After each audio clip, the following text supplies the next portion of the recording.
Punto de encuentro en la Patagonia. Punto de encuentro en la Patagonia. Un espacio bajo la conducción de Roberto Bravo.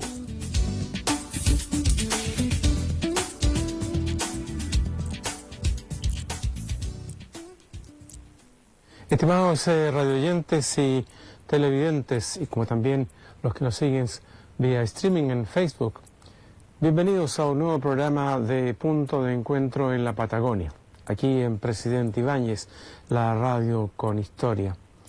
Hoy día nuestro programa está dedicado fundamentalmente a destacar esta actividad cultural que es la sexta Feria de Arte y Diseño de Magallanes, que organiza la agrupación cultural La Porfía. Para ello vamos a tener dos conversaciones con quienes son integrantes de esta feria.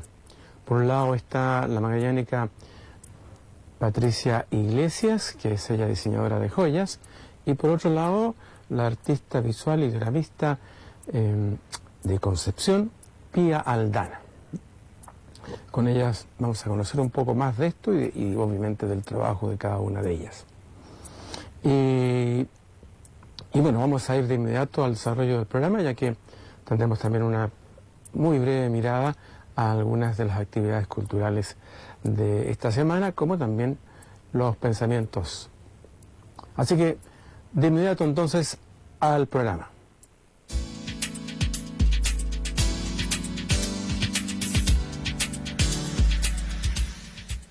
Y de inmediato nos vamos a este primer pensamiento del día de hoy. Y tiene que ver con Albert Schweitzer, quien falleció un 4 de septiembre del año 1965. Albert Schweitzer, este destacado teólogo, filósofo, músico y médico. Vamos a conocer algo de Albert Schweitzer. Es un filósofo, es un teólogo, musicólogo y también médico. Nació en el año 1875. Se doctoró en filosofía en el año 1899, licenciado en teología en el año 1900, y 2 años después fue nombrado maestro de conferencias de la Facultad de Teología Protestante de Estrasburgo, donde se distinguió por sus opiniones originales sobre el Nuevo Testamento. Y al mismo tiempo se hizo notar como conocedor e intérprete de Bach. Sin embargo, en el año 1913, Albert Schweitzer interrumpió bruscamente su doble y brillante carrera. Se graduó en medicina y partió para el Congo francés, con el propósito de fundar un hospital al servicio de los negros en el pueblo de Lambaréné. Durante la Primera Guerra Mundial se vio colocado en situación delicada a causa de su nacionalidad alemana. Internado en Francia, aprovechó para esas circunstancias para preparar una gira de conciertos de música de Bach que realizó inmediatamente después de terminada la guerra. Recitales que lo dieron a conocer y le permitieron recoger fondos necesarios para la reapertura del hospital en Lambaréné. A partir de entonces, su notoriedad como filántropo fue en aumento. Su obra de médico y de apóstol mereció el premio Goethe en el año 1928, la Legión de Honor en 1948 y el premio Nobel en 1945. Y vamos entonces a este primer pensamiento para tenerlo en cuenta. Los años arrugan la piel, pero renunciar al entusiasmo arruga el alma. Los años arrugan la piel, pero renunciar al entusiasmo arruga el alma. Así que mantener siempre este entusiasmo por la vida y por la ayuda y por ayudar al prójimo, sobre todo, pensando en este caso a quien estamos recordando, Albert Schweitzer.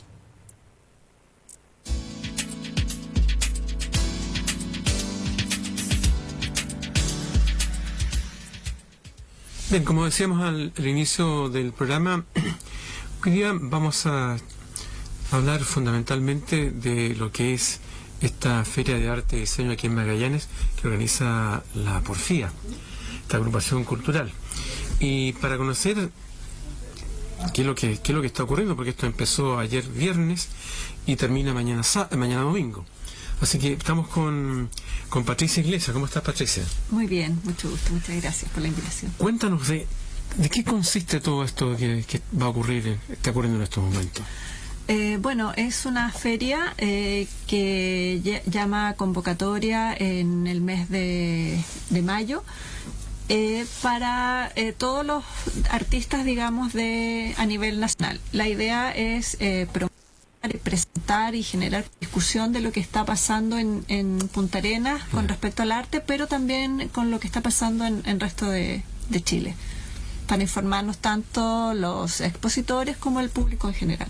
De hecho, viene gente de afuera, ¿no? Viene mucha gente de afuera. Este año particularmente viene mucha gente de regiones, de Santiago, de Valparaíso, de Corral, de Concepción, de Puerto Varas. Viene mucha gente de afuera, de Chiloé también. Estábamos recordando, previo, en el fondo, si recordamos cuál fue la primera feria que se hizo. Claro, hace 6 años atrás, la primera fue en El Arriero, partió mucho más chiquitita, sí, chiquitita, claro, sí. Y ahora ya hay 35 exponentes en 25 stands, porque algunos son agrupaciones, son colectivos. Y eso indudablemente indica que por lo menos hay interés, sobre todo la gente que viene de fuera de Magallanes, de poder estar presente. Claro, eso significa justamente dos cosas. Una, el interés de la gente de afuera de Punta Arenas de venir a mostrar su trabajo, y lo otro es que eso sucede porque también se ha visto que el público magallánico es un buen público. Ah, mira. Claro, porque si no tampoco tendría mucho sentido viajar hasta acá con los costos que eso implica, sí, venir y montar una exposición, traer trabajo, si el público no respondiera. Entonces es un público que le gusta la cultura, le gusta el arte, le gusta conversar con la gente, conocerlos, contactarse, y también compra obra. Ah, eso también es muy importante. Sí. Y en este momento hay una serie de actividades que una ya se hicieron el día viernes, pues estamos grabando antes del sábado, pero aquí, ¿con qué todavía nos podemos encontrar el sábado de la tarde? Que hay actividades, algunas gratuitas, y también el domingo.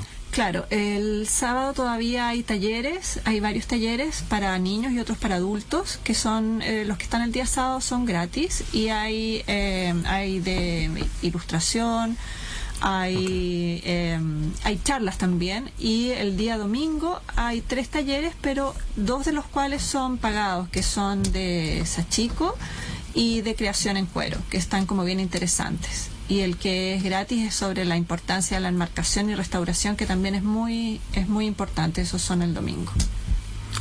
¿Cuáles son las expectativas que tienen ustedes ahora? ¿De que vaya mucha gente?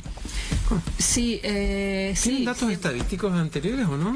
Bueno, sí, se va generando, como siempre hay un concurso, se llenan cupones, se entregan cupones a todos los visitantes, y eso nos permite tener una noción de cuántas visitas hay durante los 3 días. Y el año pasado fueron más de 4.000 personas, y todos los años va en aumento. Así que este año esperamos que se cumpla, que aumente todavía más el público, porque eso nos queda, para mostrar nuestro trabajo, pero también son contactos que van quedando para Recordemos dónde es también, pues, ¿en qué lugares es? Claro, físicamente? Físicamente es en el Salón de la EPA, dentro del Muelle Prat. Que es un lugar fácilmente que puede llegar, y es amplio también para que ustedes puedan exponer ahí. Sí. Por eso exponer, hay un café también que este año está administrado por Wake Up, así que está muy rico durante todo el día. Patricia, tú eres diseñadora de joyas, ¿no? Sí, yo soy joyera contemporánea. ¿Y tus piezas están inspiradas en mucho paisaje local? Sí. ¿En algunos frutos? ¿Visto algunas imágenes ahí? Sí, me inspiro generalmente en la naturaleza, a veces un poco en la historia, pero lo que más me llama es la naturaleza magallánica. Quizás sea casi kármico en realidad, porque de repente este clima un poco fuerte, esa cosa de querer estar y no estar, entonces una manera de sanarme y de encariñarme es inspirarme en la naturaleza y en la vegetación y desarrollo colecciones desde esa mirada. Y ahora estoy presentando una colección que se llama Calafate, que está inspirada en el mito Aunikem, que dice que este amor prohibido entre estos dos jóvenes de dos tribus distintas, entonces dos etnias diferentes, entonces que a ella la convierten en Calafate y su amado dice que va a estar eternamente al lado del arbusto. Entonces ahí tengo una colección inspirada en las hojitas del calafate. Y la otra colección que estoy presentando se llama Memorias, y que son como objetos, piezas de joyería, pero que están inspirados, como da la sensación de pequeños objetos que guardan cosas, y en el fondo es como guardar las memorias de los paisajes y los recuerdos, tanto positivos o las propias experiencias que uno pueda tener. O sea, recordemos que Patricia es magallánica. Sí, yo soy magallánica. Sí, vivo acá. ¿Y cómo llegas tú a esto digamos, de ser orfebre en la parte? Bueno, yo siempre de chica me gustó todo, las cosas como artísticas, por así decirlo. Estuve en clases de dibujo, estuve en clases de pintura de chica. ¿Dónde estudiaste todo esto? Yo estudié en María Auxiliadora. Ya. Y a lo largo de mi vida estudiantil tomé clases en distintas partes. Después, primero estudié dibujo técnico acá en Punta Arenas, después me fui a estudiar diseño de interiores a Viña del Mar, volví, me casé, tuve hijos, trabajé, seguía mi inquietud como por una actividad extraescolar donde seguí en pintura, seguí en cerámica, pero como que nada me llenaba mucho. Como algo típico. Claro, así como buscando un medio de expresión. Y de repente empecé a hacer bisutería. Bisutería es como igual hacer collares y cositas y aritos, pero con cuentas y cositas compradas. Y la verdad es que todo partió porque a la primera vez que se hizo la porfía yo postulé y no quedé seleccionada. Y la porfía dio la posibilidad de hacer un workshop con Karina Vukovic que tuvo por nombre Ainen, que en lengua Selknam significa levantar. Entonces era levantar tu producto. Entonces yo presenté las piezas que estaba haciendo en bisutería. Y claro, había un desarrollo en la forma de desarrollar estos productos como un poco distinto, como buscar una innovación, pero los productos no eran propios. Entonces había que aprender a confeccionarlo. Entonces ahí de frentón era entrar a clases de orfebrería, y ahí entré con la maestra magallánica Marcela Alcaíno y aprendí con ella. Sí, aprendí con ella, y después entonces a la segunda porfía quedé seleccionada como diseñadora emergente, mostrando una primera línea, pero que no estaba a la venta, era solo para mostrarla, que era como el desarrollo de este workshop que se había hecho con Karina Vukovic. Y de ahí en realidad ahí me apasioné, ahí me quedé, me apasioné y ahí descubriste tu camino. Entonces y lo dejé todo y lo cambié todo por la joyería. Sí. ¿Y cómo te ha ido en general? Porque los diseños que tienes tú son bien particulares. Sí, me ha ido bien. A la gente le gusta, tanto a la gente de acá como a la gente de afuera. O sea, de alguna manera se sienten identificados con estas historias que yo cuento a través de estos objetos, de estas joyas, y les gusta comprar. ¿Qué otra historia estás contando o has contado?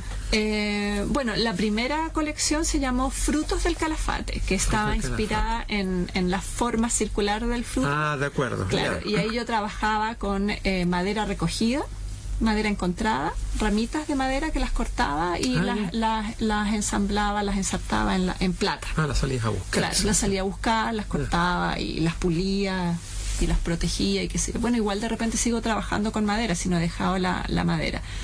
Pero ahora estoy probando otros materiales, voy cambiando.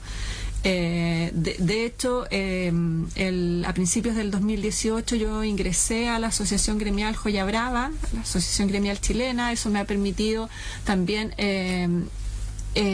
caminar aún más dentro del lenguaje de la joyería contemporánea, que es más experimental, y eso me ha permitido exponer en Alemania y en Polonia.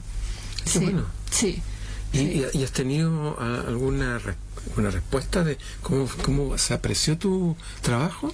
Sí, cuando estuvimos en Alemania, una de mis piezas que se expusieron se vendió.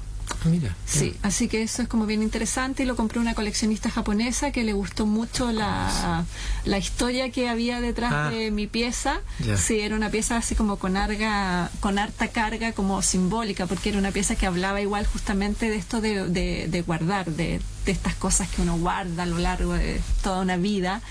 Esa era una pieza un poco más dramática, como con más pena, y esa pieza le gustó a la japonesa y la compró. Y bueno, también como Joya Brava estuvimos exponiendo ahora en Art Santiago. También estuviste ahí, ya. También estuvimos como agrupación y nos estamos preparando también el próximo año para la Bienal de Buenos Aires como agrupación. Pero en la Bienal del año pasado de Joyería Contemporánea Latinoamericana, yo con una pieza quedé seleccionada, una pieza que se llama Capullo, que es un broche, y que ahora la exposición sigue itinerando porque ahora en septiembre se va a mostrar en Rosario, en Argentina. Entonces tengo piezas ahí que están por el mundo mostrándose. Qué buena, muy buenas esas felicitaciones. ¿Y cómo te fue en Art Santiago? Bien, o sea, ahí no teníamos venta, estábamos exponiendo nuestro trabajo porque igual la parte de la joyería contemporánea, sí, la que es como un medio de expresión como más puro, más profundo, más íntimo, estamos tratando de educar al público mucho. Claro, una etapa previa. Exacto, pero sí está empezando a surgir interés de aparecer coleccionistas. Estas piezas a veces son más de colección que de uso. Y de todas maneras hay una serie de piezas que yo voy a exponer en mi stand en la... para que lo vayan a ver, pues. Sí, para que las vean. De todas maneras, igual, si hay algún interesado, también todo tiene precio. Sí. ¿Y cuáles son los proyectos que tú tienes, Patricia, dentro de todo esto? Ahora hablamos que en septiembre sigue, pero ¿alguna otra cosa más para el próximo año también? Sí, bueno, tengo una pieza que salió seleccionada para una exposición itinerante que tenía que ver, que me invitaron a participar, que tiene que ver con la contaminación y con los desechos, con el plástico. Entonces ahí yo preparé una pieza que tiene plástico y que tiene tejido y tiene metal. Tiene cobre y plata, y esas son dos piezas, un anillo y un colgante, y esas piezas ya se fueron a Santiago, pero parten exponiéndose en España. Después vuelven a Chile y yo tengo la intención de poder traer para finales del 2020 esa exposición con todas las piezas que involucran de distintas artistas, tanto chilenas, españolas y argentinas, que están en esta en esta exposición, en esta convocatoria, a ver si logro traer esta exposición a Punta Arenas también. Y también tengo la intención de para el próximo año, en el marco de los 500 años, quiero traer una exposición de Joya Brava. A Punta Arenas, y me gustaría muchísimo que obviamente mis coterráneos puedan ver este trabajo artístico que estoy desarrollando, que se ha ido mostrando fuera de Punta Arenas y que acá se ha visto muy poquito. A veces justamente sale más fácil que lo vean en otras partes que en la misma región. Sí. Pasa eso muchas veces. Sí. Bueno, volvamos para ir terminando nuestra conversación, volvamos diríamos al origen de primero, que era el tema de invitar también a que la gente vaya a esta feria de diseño y arte, ¿no? Arte y diseño Por supuesto, está muy entretenida, muy bonita, es la oportunidad de poder conocer a los autores detrás de las obras, poder preguntarles sus motivaciones, sus inspiraciones, de poder conectar con historia, con los propios imaginarios. Uno se va dando cuenta que a veces las inspiraciones son tremendamente comunes, a veces o a veces la manera de interpretar o de contar las historias son distintas, pero a todos nos pasa más o menos lo mismo. Entonces es bonita esa conexión que se genera, y es una oportunidad que no se tiene todos los días de poder conocer. ¿Hasta el domingo? Hasta el domingo, hasta las 19 horas. En la EPA. En la EPA.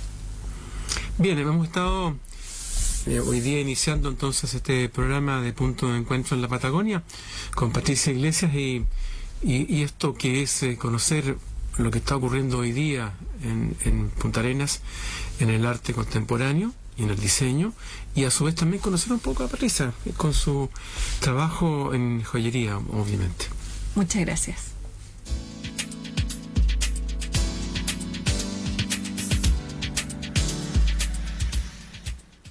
Bien, siguiendo con el tema de la Porfía y su sexta Feria de Arte y Diseño aquí en Magallanes, hoy día vamos a tener una conversación con alguien que viene de Concepción. Así es. Que es Pía Aldana. ¿Cómo estás, Pía Aldana? Hola, muchas gracias por la invitación. Pía Aldana es un artista visual y Dioramista. Dioramista. Hago dioramas miniatura. Sí, ya vamos a conversar un poco sobre eso. Ella es licenciada en Artes Plásticas y su especialidad es el grabado, pero también es un magíster en literatura hispanoamericana. Así es. Sí. Y viene hace poco, participó en Santiago en el GAM del...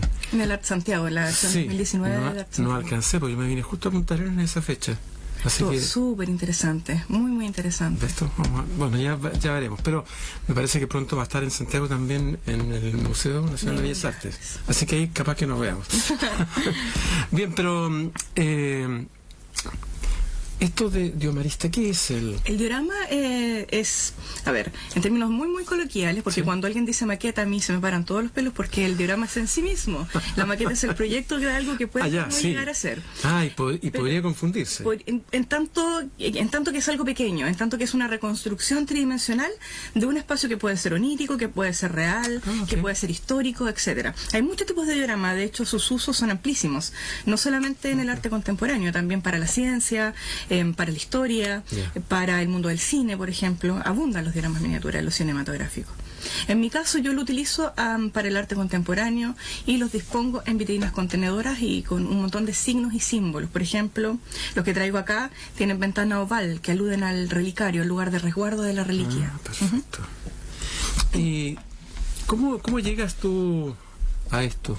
Bueno, siempre tuve una gran inclinación hacia lo tridimensional y no hay mucho conocimiento del diorama miniatura, así que los primeros pasos fueron bastante experimentales para mí.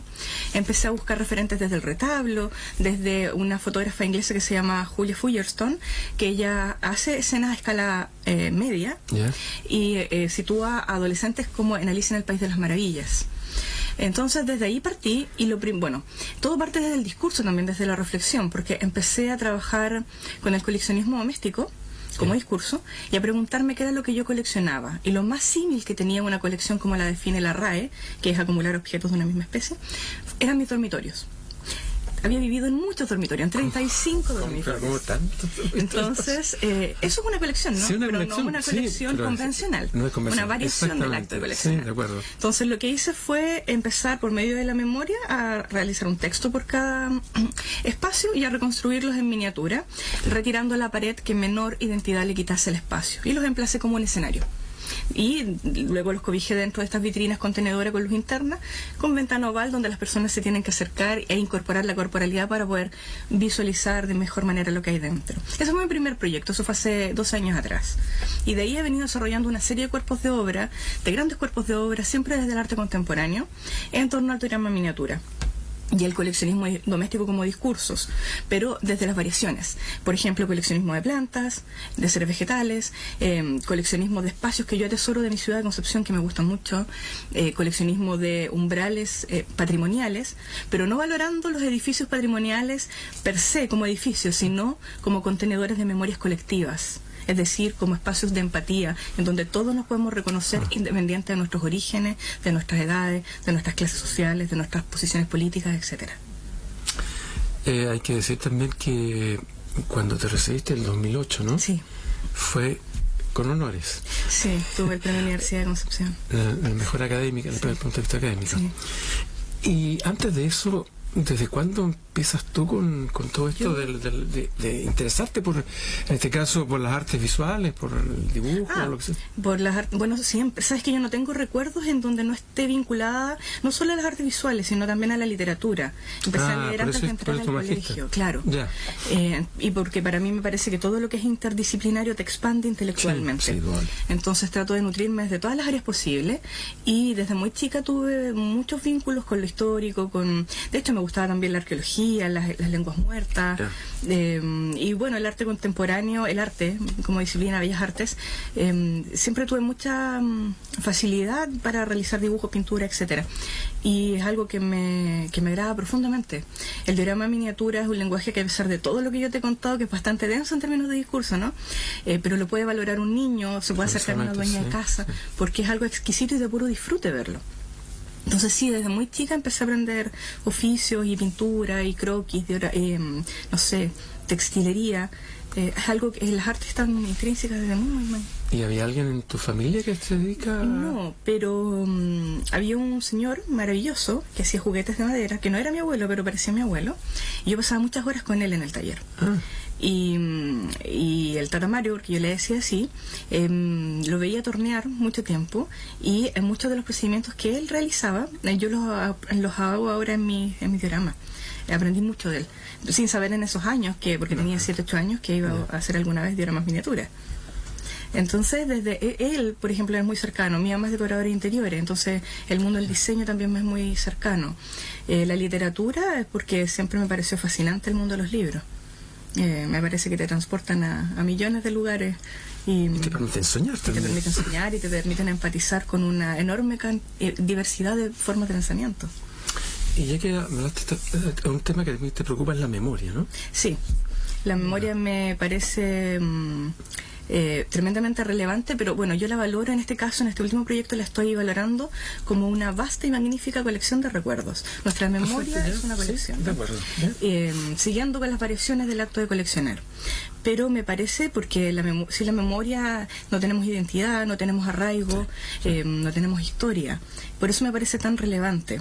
Y no solamente las grandes memorias, las memorias pequeñas, las memorias del uno a uno, de nosotros como individuos. Pero tú, ¿cómo ves este tema? Porque cuando se habla de recordar, de la memoria, probablemente la gente mayor sí tiene mucho que... Pero la gente joven como de repente rehuye eso de estar del pasado.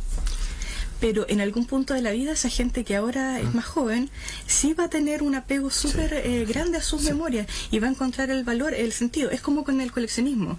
La gente se va aprendando de los objetos porque asocian valores simbólicos a ellos. Con la memoria pasa lo mismo. Quizá en este momento de tu vida alguien de 18 años no la va a valorar tanto, pero cuando pasen los años, ese sí va a ser un tesoro magnífico para sí mismo. Por eso hay enfermedades que no son tan terribles como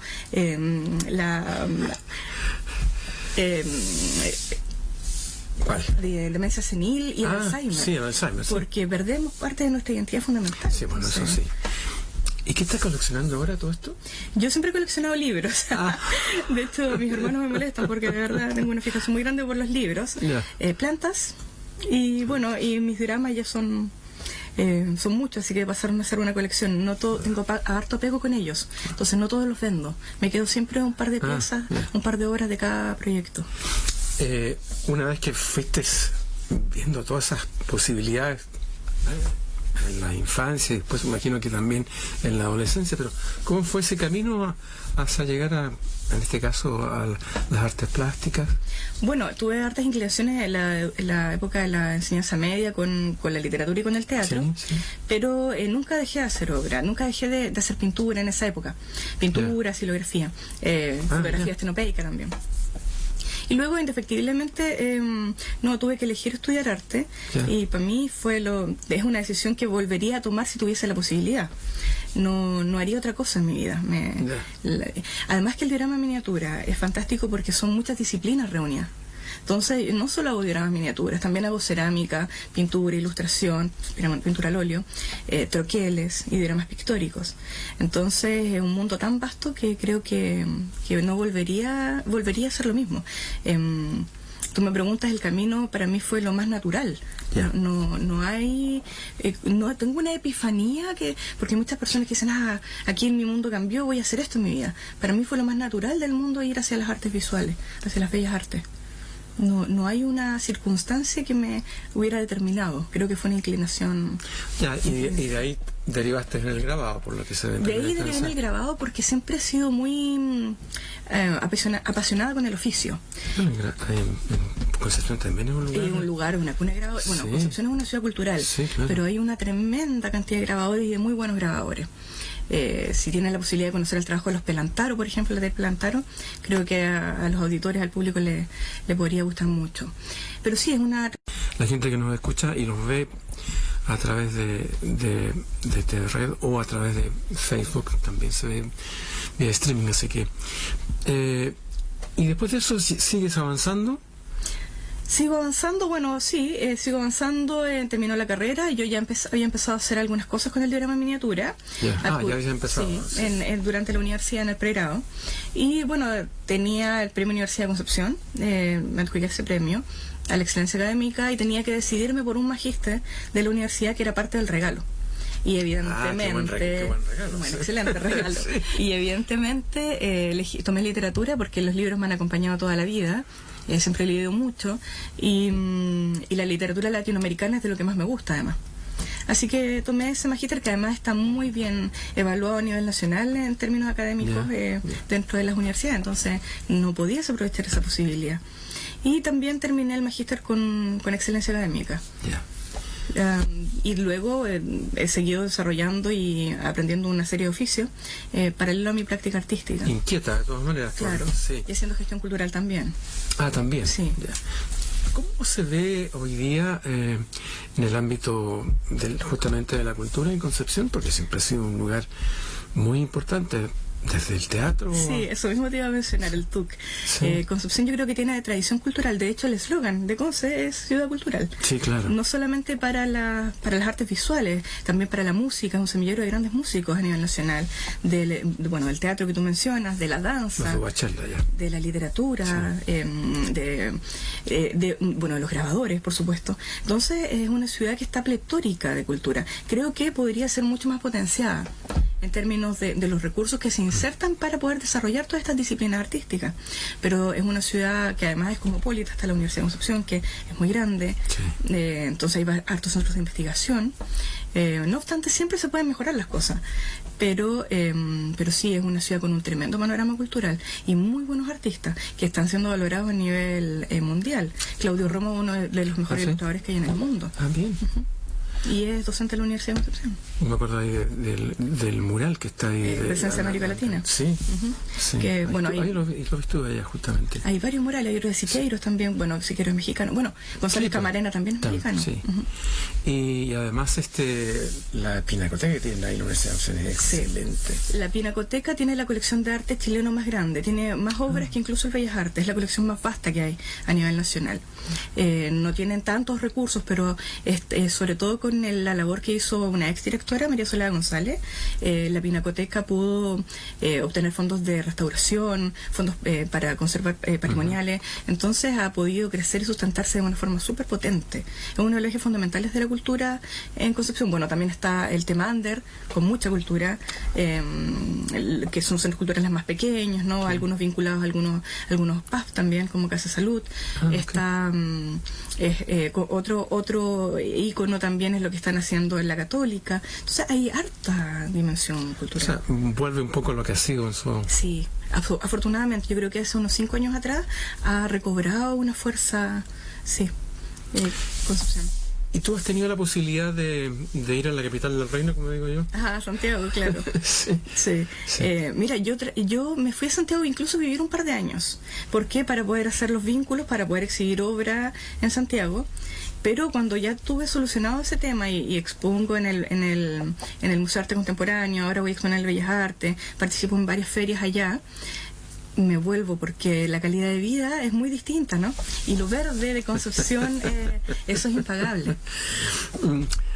Claro, bueno, si eres de allá, probablemente se quiere construir también allá, claro. Pero es bueno ese nexo también, por supuesto, con ellos, porque de alguna manera te abren más puertas. Por supuesto, te abren más puertas, pero también es bueno y es importante, sobre todo acá estamos en una región súper extrema, ¿sí? Que los artistas hagan desde su región, ¿sí? Pero hacia afuera también. Sí, no necesariamente hay que pasar por Santiago, uno también puede construir cultura en su territorio y luego trasladarlo a otros lugares del mundo, que es un poco también lo que he intentado hacer. No que todo medie a través de Santiago. Santiago. No, de acuerdo. O sea, pero sí... Pero claro, fundamental, tiene muchos más recursos, mucha más infraestructura, muchos artistas muy ricos, el diálogo. Y además mucho más te ven también. Exacto. Que al final de cuentas importa eso, que puedan valorar tu trabajo. Sí. ¿Y en qué estuviste en el MAC? En el MAC estuve exhibiendo uno de mis cuerpos de obra, Relatos de Habitación.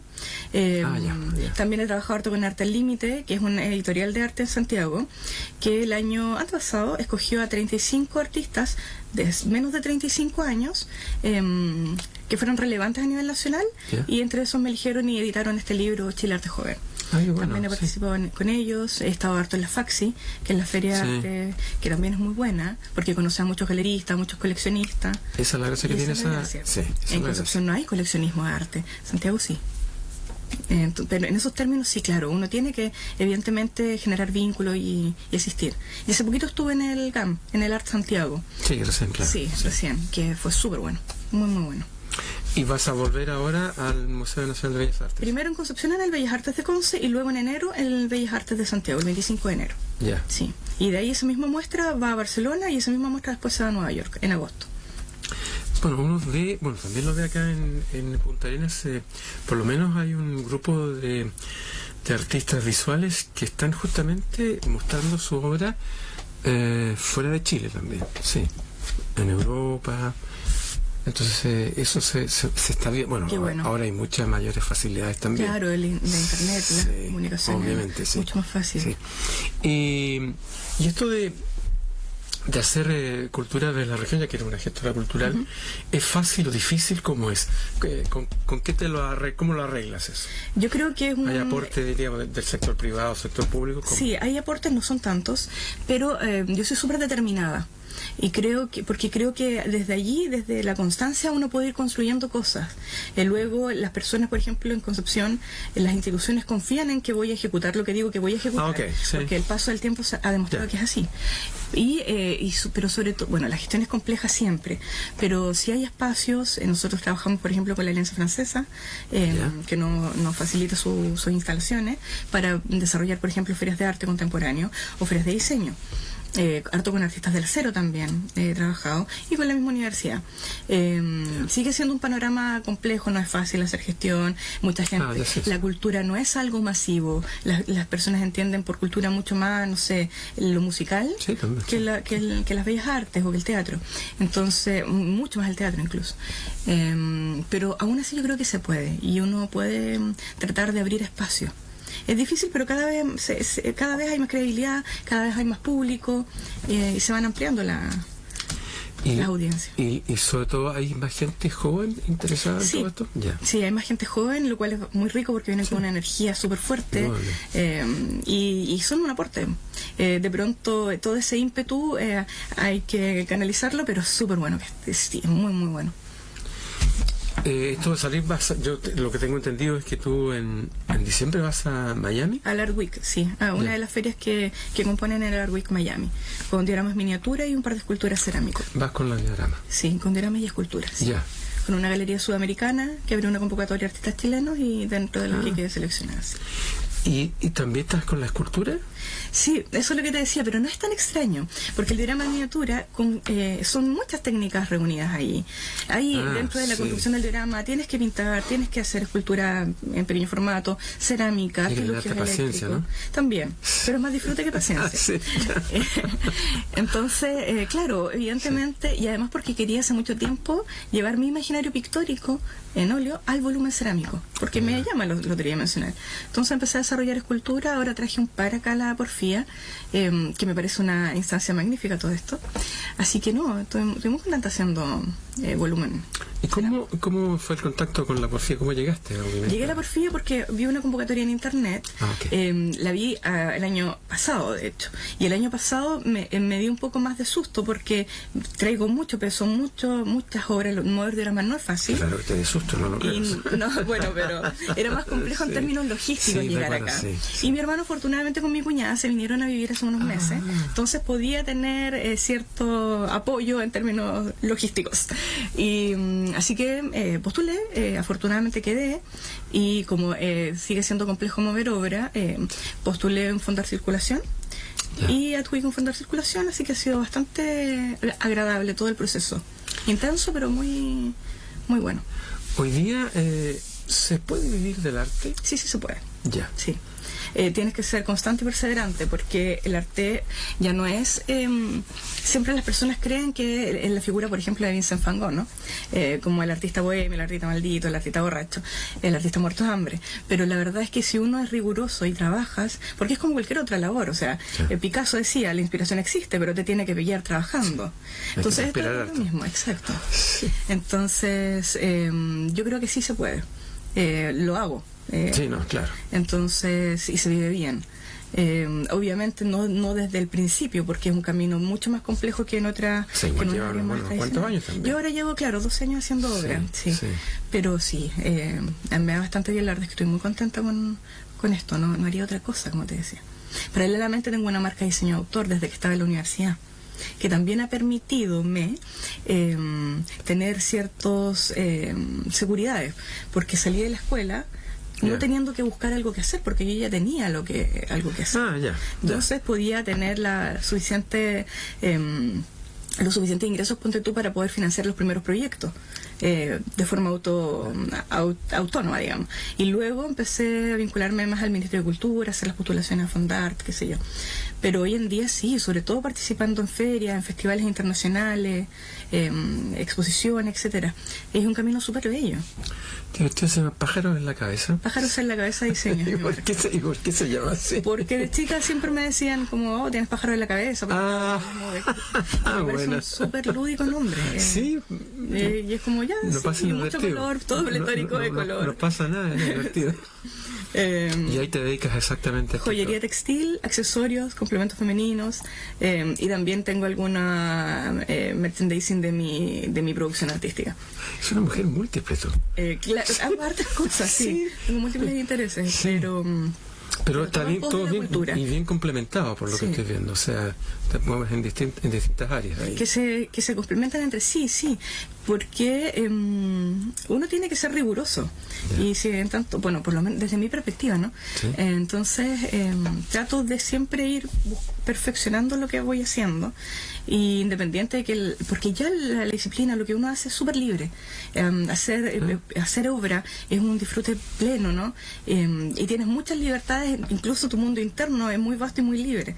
Entonces, por lo que lo rodea, por lo menos desde mi perspectiva, debe ser un poquito más consistente, para que puedas, como tú bien dices, vivir de esto y no después estar perdido en el mundo ahí. Sí, efectivamente ha cambiado un poco la concepción, y sobre todo la gente más joven se preocupa de poder vivir también, no estar tanto en la bohemia, etcétera. Bueno, hay casos y casos. Sí, pero es que también pasa esto, no porque tú te vaya bien, o no porque tengas ciertas porque no te vayas en la bohemia, digamos, va a implicar que seas menos lúcido o menos reflexivo. Puede ser igual de lúcido, igual de reflexivo, pero también muy consciente de cómo quiero pasarme la vida. ¿Te fijas? Entonces, y también son opciones, sí, también es perfectamente lícito que alguien quiera irse en la bohemia, solo que si lo vemos desde una perspectiva, pero a mí no me acomoda, a mí me gusta mucho estar haciendo, me gusta construir, y me gusta que nuevas generaciones puedan ver este trabajo y nutrirse y ojalá hacer cosas nuevas, ¿te fijas? Ser un aporte, de algún modo. ¿Cómo inicias tú cada proyecto? Porque me imagino que tienes todo un proceso, ¿no?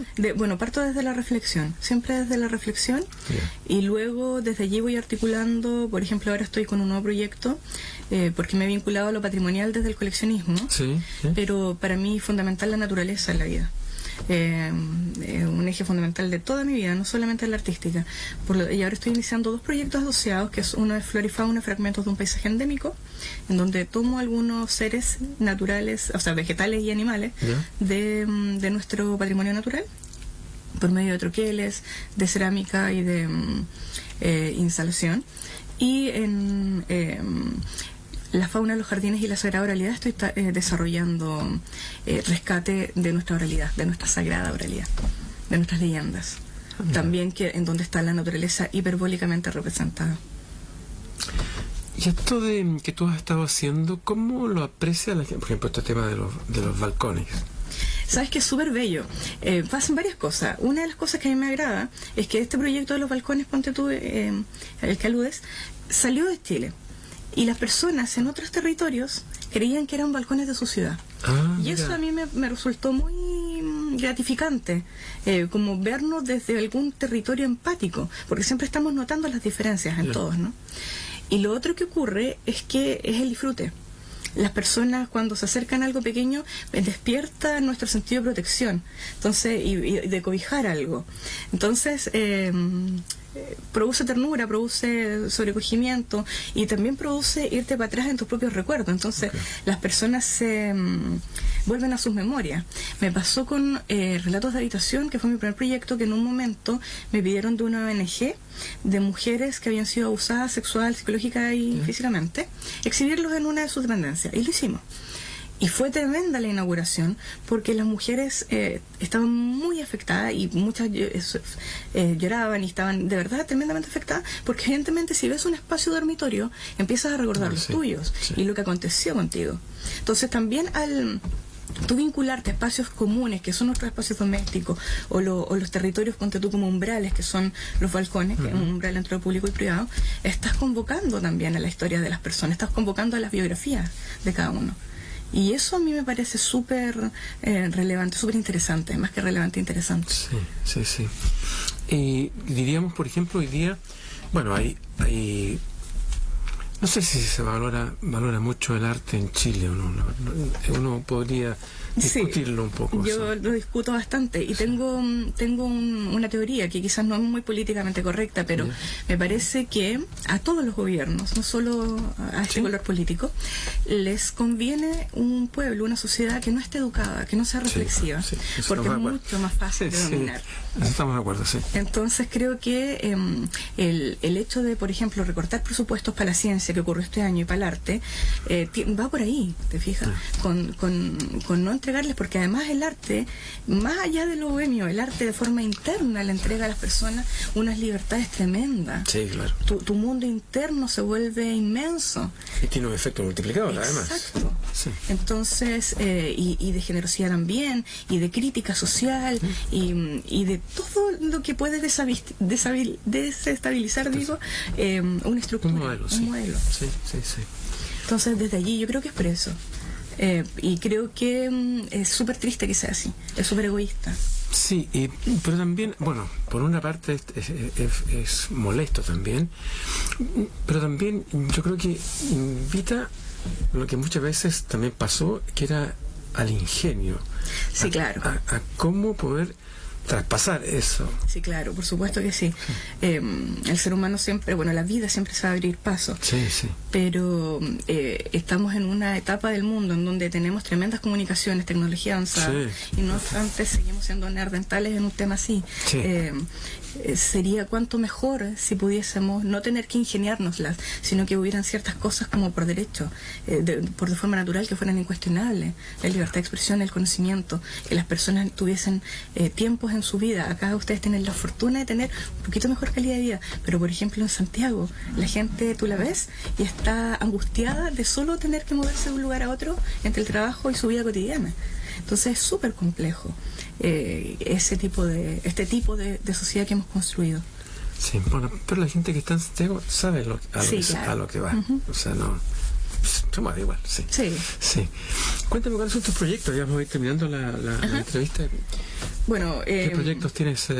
Ya hablamos un poco de lo más de este año 2019. Bueno, este año 2019, además de participar ahora acá en la Porfía y en los museos, también estoy en noviembre en una galería de exposiciones en Concepción, con otro proyecto que se llama Variaciones de un jardín imaginario, en donde estoy trabajando con mi colectivo de arte. Tengo un colectivo con dos amigos, María Soledad González y Pablo Arias, y con ellos vamos a exponer este cuerpo de obra precioso. Luego también tengo varias ferias de diseño entre medio, hasta Navidad, hasta fin de año, el Art Week Miami, y luego ya viene el otro año cargadísimo. Pero ¿qué se avisó en el 2020? Sí. El 2020 viene súper bueno. En 2020 voy primero a Santiago al Bellas Artes, luego voy a Barcelona, luego voy a Dubái a la Feria de Arte Contemporáneo, y luego termino, bueno, hasta agosto, hasta lo que tengo cerrado ahora es agosto con Nueva York, que eso es súper importante porque es en la galería Artifact, que es una galería muy muy buena, que la verdad hasta el día de hoy no sé qué curador le mostró mi trabajo a esa galería, porque fueron ellos los que me contactaron. Es que hay tantas galerías en Nueva York. ¿Y en qué parte está esa? Dirección física no me la sé de memoria, pero es una galería que tiene varias ahí, Nueva York y Mónaco, en ambos lugares. Así que no estoy muy muy contenta con eso, porque además es una exhibición individual. No es una participación en una feria, es una exposición de 1 mes y medio con ellos. Entonces, súper relevante porque tienes la posibilidad de ser visto por otros galeristas y otros museos, y eso es lo que en realidad uno le interesa. ¿Y no supiste cómo llegar? Al día de hoy no lo sé. Bueno, cuando llegues allá. Bueno, pasó también, puede haber sido. Y agosto es muy buena fecha, ¿verdad? Sí, es muy buena fecha ya. Sí. El año pasado hay un proyecto en todos los museos del mundo, en los Bellas Artes, bueno, no todos, pero un gran número, que se llama Editafem, en donde están intentando visibilizar el trabajo de artistas, mujeres, porque hay una deuda histórica ahí, ¿no? Y el año anterior, el año 2018, Chile, el Museo de Bellas Artes, en conjunto con el Ministerio de Cultura, escogieron a 50 artistas chilenas, vivas y muertas, para hacer subidas al Wikipedia, y entre esas me escogieron, así que yo creo que también puede ser por ahí, que fue para mí un hito, ha sido muy relevante eso. Te ha ido bien. Sí, estoy muy ¿No te puedes quejar mucho? No me puedo quejar, la vida es bella. Sí. Bueno, lamentablemente se nos acaba el tiempo para hoy día, y en realidad hemos tenido el gusto de conocer a Pía Aldana, que vino de Concepción, y con toda su historia, sus colecciones y sus proyectos, así que ojalá que te vaya muy bien, y a lo mejor en una de esas nos vemos en enero ahí en el Museo de Bellas Artes. Sería maravilloso, y muchas gracias por la invitación. Bien, hasta aquí quedamos con esta entrevista, esta conversación con Pía Aldana.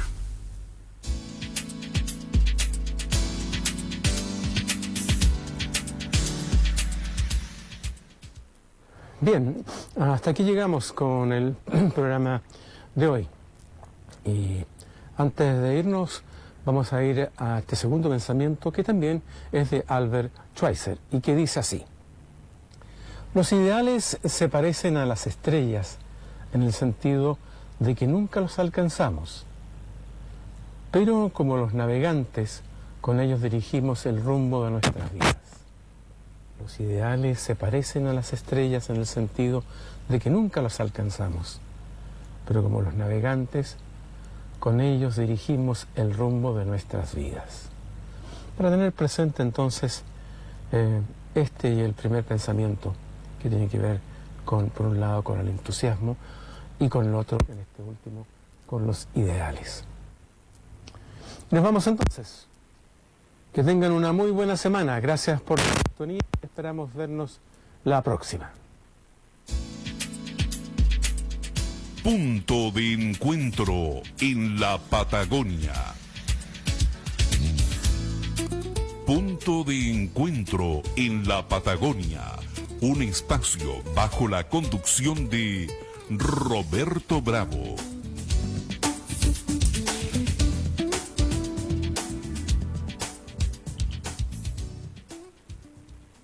Una de la tarde, 59 minutos. Junto a usted seguiremos creciendo y comunicando. Radio Presidente Ibáñez, una radio con historia.